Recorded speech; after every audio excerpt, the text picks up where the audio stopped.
Clivia miniata, commonly known as the Clivia or bush lily, is one of my favorite houseplants for its bold, strappy leaves and brilliant trumpet-shaped flowers. If you've ever seen a Clivia in full bloom, you know just how striking these plants can be. The deep orange or yellow flowers appear in clusters above the glossy green foliage, creating a stunning indoor display. In this guide, I'll share how to grow and encourage flowering in Clivia, as well as how to properly root prune to keep your plant healthy and thriving. Don't forget to subscribe to and share this guide with fellow plant lovers. One of the best things about Clivia is its resilience. It's a tough plant that thrives in low light conditions, making it perfect for indoor spaces where other flowering plants might struggle. Unlike some tropical plants, Clivia doesn't need high humidity to flourish, and it can handle a bit of neglect when it comes to watering. Another reason to grow Clivia is its longevity. These plants can live for decades with proper care, becoming more beautiful each year. They also require very little effort to encourage blooming once you understand their natural cycle. If you're looking for a houseplant that delivers stunning flowers without too much fuss, Clivia is an excellent choice. Clivia thrives in bright, indirect light, but will also do well in lower light conditions. However, if you want to encourage flowering, it's best to give it a spot with plenty of filtered sunlight.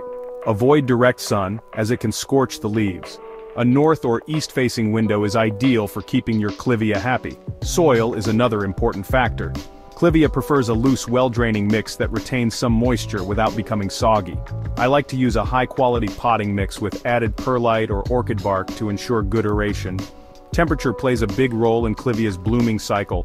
These plants need a cool rest period in fall and winter to trigger flowering. I keep mine in a room where temperatures drop to around 50 to 55 degrees Fahrenheit, 10 to 13 degrees Celsius, for about 6 to 8 weeks. During this time I also reduce watering and avoid fertilizing. Once the plant gets this rest, it's much more likely to bloom in late winter or early spring.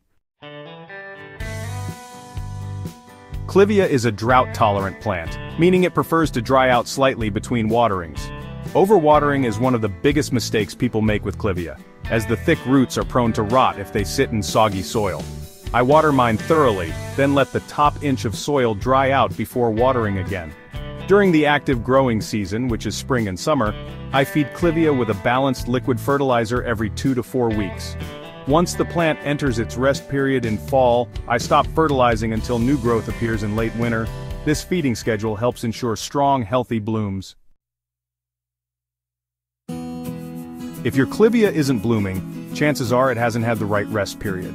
This plant follows a natural cycle where it needs a few months of cooler temperatures and reduced watering to initiate flower buds. If you're struggling to get blooms, try moving your plant to a cooler location for at least 6 weeks, cutting back on water, and avoiding fertilizer during this time. Once you bring it back to warmer temperatures and resume watering, you should see flower spikes emerging soon. Another reason Clivia might not bloom is if it's too young. Clivia usually needs to be at least 3 to 5 years old before it produces flowers. If you're growing one from a young seedling, patience is key. Clivia has thick, fleshy roots that can become extremely crowded in the pot. In fact, these plants bloom best when slightly root-bound. However, if you notice that your plant is pushing out of the pot or water is running straight through without being absorbed, it may be time for root pruning. I like to root prune Clivia every few years to keep it healthy. To do this, I carefully remove the plant from its pot and inspect the root system. Using a clean, sharp knife or pruning shears, I trim away any dead or rotting roots and remove a small portion of the healthy roots to encourage new growth.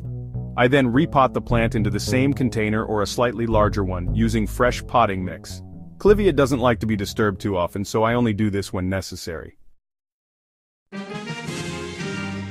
Clivia is generally a trouble-free plant, but there are a few issues that can arise. One of the most common is leaf scorch, which happens when the plant is exposed to direct sunlight. If you see brown or yellow edges on the leaves, move your Clivia to a spot with more indirect light. Mealybugs and scale insects can sometimes be a problem, especially if your Clivia is near other houseplants. I wipe the leaves with a damp cloth and treat infestations with insecticidal soap or neem oil to keep pests at bay.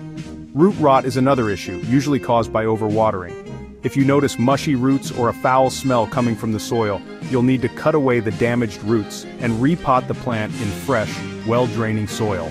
Make sure to let it dry out slightly between waterings to prevent future problems.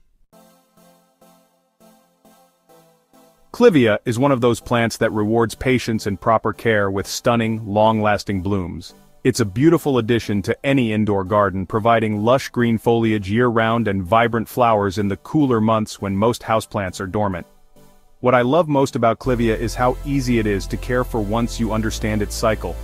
By giving it the right light, occasional feeding, and a proper rest period, you can enjoy its brilliant blooms year after year. Plus, since Clivia can live for decades, it's the kind of plant that becomes a cherished part of your indoor space. If you found this guide helpful, be sure to subscribe to and share it with other plant lovers. Clivia is a plant worth growing, and I hope this guide helps you get the best out of yours.